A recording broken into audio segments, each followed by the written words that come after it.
잘 지내셨습니까? 네, 우리 정교인 수련회를 통해서 은혜 나누고 또 많이 친해진 줄로 믿습니다. 또 세상살이가 쉽지 않죠. 아직도 가을이 오지를 않고 있고 이렇게 무더운지 모르겠습니다. 건강들 조심하시고 또 잘 이겨내서 어떤 상황과 처지에서도 우리가 하나님을 잘 섬기며 살아가야 되겠습니다. 지금 마태복음 24장, 25장은 어떤 혼돈의 시기, 종말에 대한 그런 얘기를 하고 있습니다. 성경에서는 노아의 홍수 때가 완전히 종말이었죠. 그리고 또 이스라엘 역사로 본다면은 바로 시드기야 왕 때 결국 이스라엘이 바벨론에 의해서 함락당하고 성전이 불타고 예루살렘 성 자체가 완전히 황폐하게 되었던 때, 그때 우리가 에레미야 선지자 또 에스겔 선지자, 이 국내에는 에레미야 선지자가 있었다면 저 포로로 끌려간 무리 속에는 에스겔 선지자가 있었습니다. 그런 어떤 혼돈의 시기에 예언자들의 예언의 메시지가 있었습니다. 그때 상황, 그리고 이제 예수님이 이 땅에 오시고 그 후에 부활하시고 승천하신 후 로마 제국에 의해서 다시 한번 재건됐던 예루살렘 성이 파괴되고 흔적도 없이 사라지는 그런 일. 그러니까 이런 모든 일들이 바로 여기서 말하는 그때라고 말하는 혼돈의 시기, 어떤 멸망의 시기, 종말의 시기라고 말할 수 있는 거예요. 그러니까 예언자들이 그때 더욱더 많이 활동을 하게 되고, 그런 혼돈의 시기에는 거짓 선지자, 다시 얘기한다면 거짓 선지자라고 해가지고 뭐 마귀같이 뿔 달리고 막 이렇게 하는 그런 존재가 아니라 하나님이 주시지 않은 말씀을 전하는 사람을 거짓 선지자라고 합니다. 에레미야 때에도 그런 사람이 있었음을 알 수가 있죠. 그러니까 모든 사람들한테 필요한 얘기, 듣고 싶은 얘기들을 하는데 그 말이, 그 메시지가 하나님이 주신 메시지가 아니에요. 야, 우리나라 안 망한다, 하나님이 지켜주실 거야, 이런 말들이 하나님이 주신 말씀이 아니었어요. 그 시대에는 이 하나님의 심판의 때가 이르렀다, 심판이 임하게 될 것이다, 그러니까 빨리 우상을 버리고 하나님 앞에 회개하고 똑바로 서라, 이런 메시지가 진정한 참 선지자의 메시지였지, 우린 괜찮다, 전쟁 없을 것이다, 안 망한다, 이런 말은 누구나 다 듣기 좋은 말이고 원하는 말이었지만 사실 하나님이 주신 진리의 말씀이 아니었기 때문에 그들은 따지고 보면 거짓 선지자였다라는 걸 알 수가 있는 것이죠. 혼돈의 시기는 바로 비슷비슷합니다. 전쟁과 전쟁의 소문, 난리와 난리의 소문, 그리고 기근과 전염병, 그리고 지금 보러는 이런 기근이라고 하는 것도 내나 기후재앙이잖아요. 기후재앙들, 또 지진, 이런 다양한 재앙들이 온다는 거예요. 성경에서 하나님이 내리는 심판에 세 가지가 있는데 바로 기근과 전염병, 그리고 칼, 그러니까 전쟁을 말하는 거예요. 이런 것들로 인해서 하나님의 심판의 때가 이르렀다라는 거예요. 결국은 하나님이 그 심판의 때에 하시고자 하시는 목적은 뭐냐? 죄를 깨우치고 죄에 대한 심판을 내리는 겁니다. 그리고 거기에서 회개하고 살아남은 어떤 하나님의 백성들, 그러니까 신약으로 말하자면 알곡과 같은 남은 자, 알곡과 같은 그런 신실한 하나님의 백성을 통해서 다시 시작한다라는 그런 의미를 갖고 있습니다. 지금 예수님께서도 예루살렘 성전을 바라보고 이 성전이 돌 위에 돌 하나도 남김없이 다 무너질 것이다 라는 그런 예언과 그것을 듣고 제자들의 질문, 언제 이런 일이 있겠습니까? 그리고 세상 끝날에는 어떤 징조가 있겠습니까? 라고 묻는 질문에서부터 이와 같은 답변들이 이어지고 있는 거예요.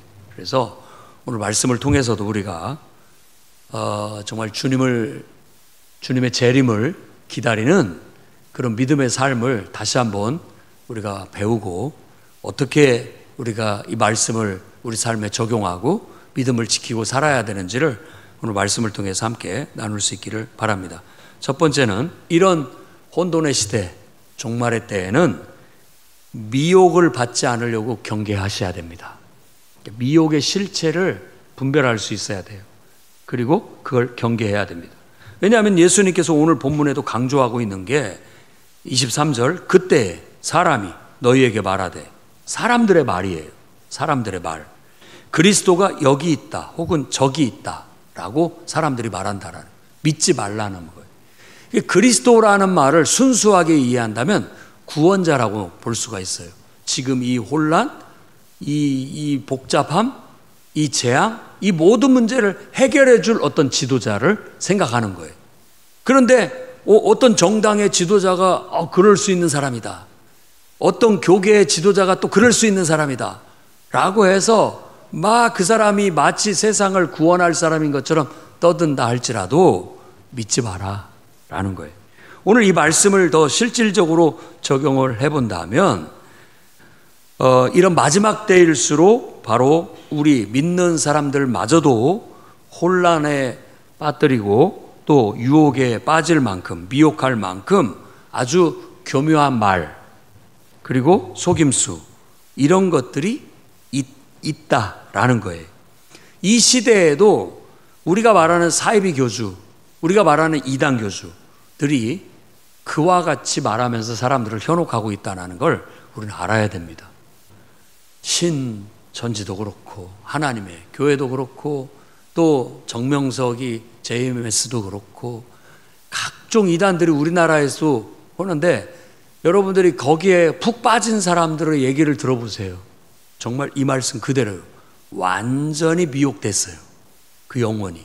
그래가지고 그 교주가 정말 구원자라고 얘기하고 떠들고 다녀요. 그리고 친실하게 순수하게 예수 그리스도를 믿고 그리스도의 가르침을 실천하고 복음을 전하는 사람들을 매도해서 오히려 자기들이 우리를 더 거짓되다라고 매도하면서 특정한 자기 집단만, 꼭 자기 집단에 속해야만 구원을 받을 것처럼 그렇게 호도를 합니다. 그리고 심지어는 14만 4천 명만 구원을 받고 특별한 대우를 받게 될 것이다라는 식으로 말을 해서 줄을 세워요. 14만 4천이 차기 전까지는 막 거기에 몇 자리 안 남았다고 이렇게 얘기를 하고, 이제 넘어서니까는 뭐라고 얘기하냐면 이제 거기서도 속관해가지고 빠질 사람 빠지면 거기에 또 들어갈 수 있다, 이런 식으로 얘기해서 사람들을 줄 세우게 하고 오히려 막 거기에 더 충성을 하게 만드는 그런 미혹이 있어요. 지금도 그런 미혹의 영들이 활동을 하고 있어서 거짓 가르침과 이런 이단들, 사이비가 난무하고 있다는 걸 알 수가 있습니다.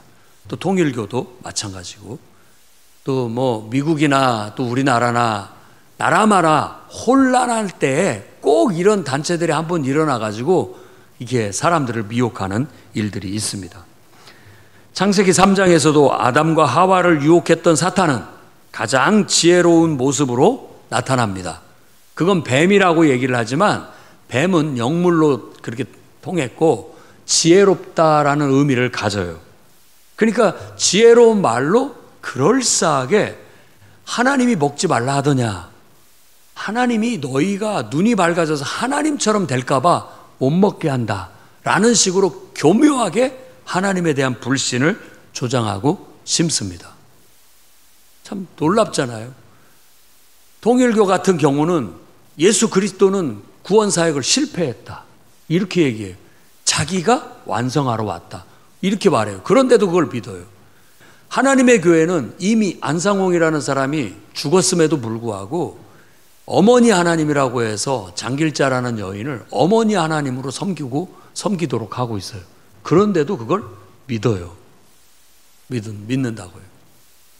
그 여러 가지 술수는 좋은 일 많이 하고 선한 일 많이 하고 봉사활동 많이 하고 사람들한테 잘해주고 하는 여러 가지 것들로 미혹을 합니다. 한번 거기에 빠지면 그 조직망 속에서 빠져나오기가 어렵다고 하죠. 신천지도 한 사람을 전도하기 위해서 20명의 팀이 조직적으로 움직인다고 해요. 그러니까 우연히 만난 것 같은 사람도 다 이미 계획적으로 접근하는 사람이라고 할 수 있는 것이죠. 그리고 지금도 그럴싸한 사람들한테 호감을 주고 또 미혹할 수 있는 그런 어떤 봉사활동이라든지 또 어떤 취미활동이라든지 이런 것들을 통해서 교묘하게 설문조사를 한다고 하면서 사람들을 미혹해서 성경 공부하자, 무료로 가르친다, 뭐 이런 식으로 해서 끌고 가는 걸 알 수가 있습니다. 뱀이 아담과 하와를 꾀이듯이 지금도 그와 같이 꾀이고 있다는 걸 우리가 알아야 됩니다. 너희는 결코 죽지 않는다. 우리들한테만 와야 구원받을 수 있다. 이런 식으로 똑같은 논리로 거짓말로 하나님을 진리를 부정하고 오히려 사람들의 영혼을 부추겨서 결국은 자기들 속에 들어오게 만들어서 그들 영혼들을 완전히 멸망으로 이끌고 있다는 걸 우리가 알아야 되겠습니다. 우리가 이와 같은 이단과 거짓된 가르침을 정확히 분별할 수 있는 영적인 해안이 필요하고 분별력이 필요하고 지식이 필요합니다. 단지 그냥 신비로운 어떤 체험이라든지 그럴싸한 현란한 말이라든지 그럴싸한 구미가 담기는 어떤 그런 걸 갖고 판단을 하면 안 됩니다. 우리는 오직 진리의 말씀인 성경과 오직 복음의 핵심인 예수 그리스도, 그 복음의 본질, 그걸 떠나서는 아무리 좋은 활동이든지 선한 일이든지 어떤 미혹될 만한 그런 것들에 우리가 넘어가서는 안 되겠습니다. 철저히 우리가 분별력을 위해서 또 깨어 있어야 됩니다. 분별할 수 있어야 돼요. 그리고 그런데 노가다나지 않기 위해서 성경 말씀에도 여러분들이 관심을 가지고 있어야 되고 또 의심 가는 것들이 있다면 반드시 여러분들이 섬기는 교회의 지도자들이나 또 목회자에게 반드시 상의를 해서 넘어가지 않도록 여러분 힘써야 됩니다. 요한 1서 4장 1절 말씀에는 사랑하는 자들아 영을 다 믿지 말아라 라고 말합니다. 믿지 말아야 됩니다. 그리고 그 영이 하나님께 속했나 분별해라 라고 말합니다. 이게 하나님께 속했나 이걸 따져야 됩니다.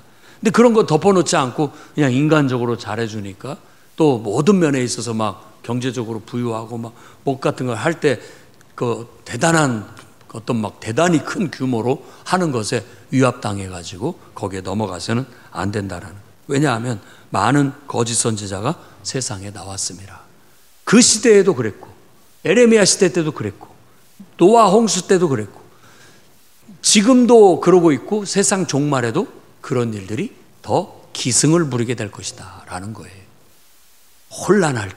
혼란할 때 사탄도 틈나서 많은 영혼을 특이한 사냥꾼처럼 니므롯처럼 특이한 사냥꾼처럼 영혼을 다 도둑질해 가요.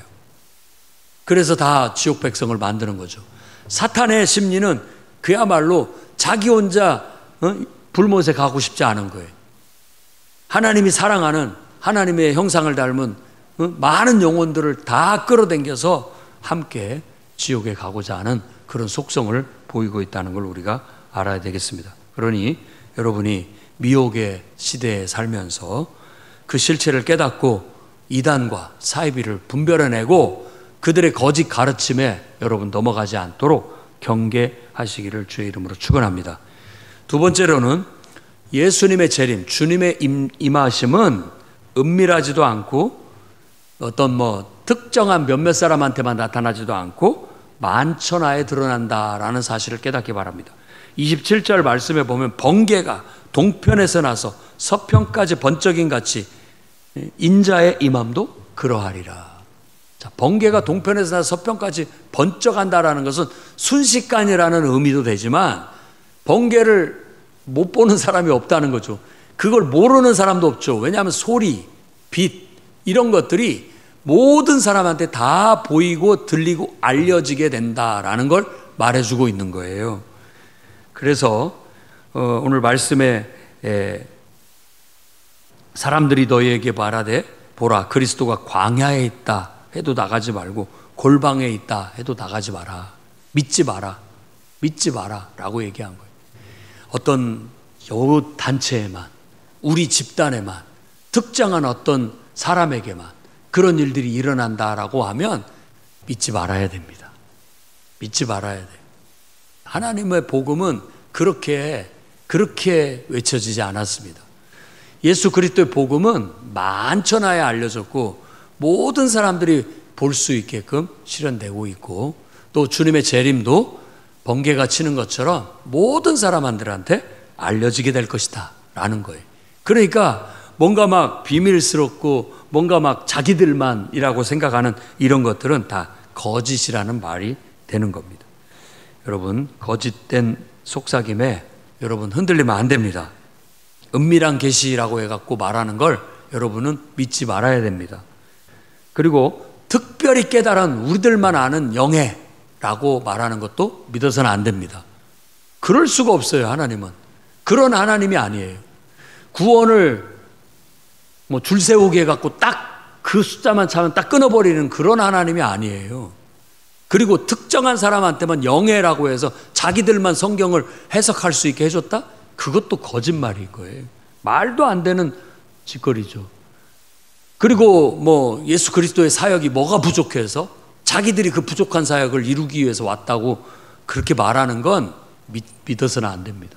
완전히 새빨간 거짓말이고 그야말로 거짓이에요. 그리고 주님의 재림의 날을 자기들한테만 알려줬다? 거짓말입니다. 그럴 수가 없어요. 우리는 그저 순수하게 예수 그리스도의 복음을 믿고 오늘 주님이 오시든 내일 주님이 오시든, 아니 내가 주님이 오시는 것보다 내가 더 빨리 죽어서 주님 앞에 가는 것이 더 빠르든 언제든지 우리는 하나님을 사랑하고 정말 주님 앞에 날마다 기도하고 말씀 속에서 주님과 동행하고 또 하나님 말씀대로 실천하는 삶을 살고 내게 허락하신 주님의 몸된 교회 속에서 봉사하고 그 속에서 함께 성장하고 그 속에서 함께 주님의 일을 감당하다가 언제 주님이 오시든지 주님을 맞이한다, 이런 건전한 믿음과 신앙을 가지게 된다면 아마 그때 우리가 주님이 오실 날은 이렇게 뭐 누구만 특별히 알려줬거나 몇몇 사람이 아는 비밀스러운 그런 게 아니라 다 알게 될 거예요. 다 알게 될 거라고. 요한계시록 1장 7절에도 그렇게 얘기합니다. 볼지어다 그가 구름을 타고 오시리라. 각 사람의 눈이 그를 보겠고 그를 찌른 자들도 볼 것이요 땅에 있는 모든 족속이 그로 말미암아 애곡하리니 그러하리라. 아멘. 대부분의 이단들이 다 주님이 재림하신다라는 날을 정해가지고 다 그런 일이 일어나지 않았어요. 이와 같은 일이 일어나지 않았어요. 주님이 오시는 걸 각 사람이 본다고 했고 그를 찌른 자들도 본다고 했는데 그런 일을 이루지 못해. 그러니까는 교묘하게 또 바꾸는 거예요. 여호와 증인 같은 경우는 공중까지만 재림하셨다, 이런 식으로 바꾸는 거예요. 바꿔버리는 거예요.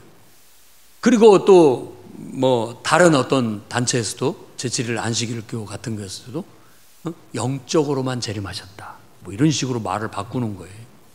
말도 안 되는 그런 거짓말인 것이죠. 거짓에 우리가 현혹되면 안 됩니다. 특별하고 막 자극적이고 자기들만 은밀하게 비밀스러운 것이라고 하면서 말하는 그 모든 것들은 믿으면 안 됩니다. 다 거짓이에요. 오히려 주님은 구름을 타고 오시리라. 각 사람의 눈이 그를 보겠고 그를 찌른 자도 보겠다. 번개가 동편에서나 서편까지 번쩍인가 같이 주님의 재림은 모든 사람이 다 보게 확실하게 이루어지게 될 것이다 라고 말하고 있음을 여러분 아시기 바랍니다. 그래서 비밀이다, 은밀하다, 우리한테만 계시가 주어졌다, 특별히 우리만 해석할 수 있다, 이런 모든 것들은 다 거짓이라고 여러분 깨닫기를 바랍니다. 세 번째로는 우리가 이와 같이 시대의 징조, 어떻게 보면 종말의 징조, 또 주님의 재림의 징조, 이런 어떤 비슷한 증상들이 일어나면 우리는 그걸 통해서 우리의 믿음을 깨우고 더욱더 영적으로 똑바로 서서 근신하고 주님을 맞을 준비를 할 줄 아는 그런 성도들이 되어야 되겠습니다. 그래서 지진이 일어나고 자연재해가 일어나고 전쟁이 터지면서 이와 같이 혼란한 시대, 종말의 시기, 어떤 주님이 재림할 때 일어날 수 있는 징조들이 일어날 때 우리는 그럴 때 정신을 차리고 깨어나야 된다라고 해서 더 눈을 크게 뜨고 마음의 준비를 해야 된다라는 것입니다. 오늘 말씀에는 죽음이 있는 곳에 독수리들이 모인다. 이게 뭐 특별한 말 같지만 당연한 거잖아요. 독수리는 죽은 시체에 가서 그걸 뜯어먹는 그런 속성을 가지고 있으니까. 그러니까 지금 이 말은 전쟁통에 죽어서 또 뭐 재난으로 죽어서 즐비한 시신들이 있으니까 그거 뜯어먹으려고 새들이 모여든다. 이게 하나의 시대의 징조인 것처럼 지진이 일어나서 많은 사람이 죽었다. 자연재해로 인해서 많은 사람이 죽었다. 전쟁으로 인해서 처참하게 지금 사람들이 죽어가고 있다. 이런 징조를 볼 때마다 우리는 이게 주님이 곧 오시려는 징조일 수 있다라는 마음을 가지고 우리 스스로가 영적으로 깨어나야 된다. 내가 이렇게 나태하게, 내가 이렇게 안일하게 신앙생활을 하면 안 되겠구나. 깨어나야 되겠다. 더 예배에 집중하자. 더 기도에 충실하자. 내게 맡긴 직분, 내게 맡겨준 사명 더 철저히 수행하자. 이런 거죠. 그리고 지금 언제 오실지 모르지만 때가 얼마 남지 않았다면 기회가 있을 때 주님을 위해서 봉사하자. 이런 거예요. 이게 지금 이런 말씀을 하신 주님이 우리에게, 제자들에게 요구하는 태도예요. 그러면 똑같아요. 오늘날도 이와 같이 시대의 징조가 나타나고 종말의 징조가 나타난다 할지라도 그것 때문에 불안하고 막 다 모든 것도 못하고 안 하고 때려치고 이런 게 아니라는 거예요. 주님 오실 날이 가까웠구나. 정신을 차리고 더 기도하자. 더욱더 우리가 모이기를 힘써서 저녁 예배도 좀 나가고 기도에도 참여해야 되겠다. 이런 마음을 가지라는 거예요. 그리고 내게 맡겨주신 직분, 내가 이거 부끄럽지 않게 더 철저하게 책임감 있게 감당해야 되겠다. 그리고 이제 내가 주님을 위해서 수고할 날도 살 날도 얼마 남지 않았구나. 이런 마음을 갖고 그 하루하루를 더 의미 있게, 더 성실하게, 더 충실하게 살아가자. 이런 태도를 가지라고 바로 주님이 이와 같은 경계의 말씀을 주신 것임을 여러분 깨닫기를 바랍니다.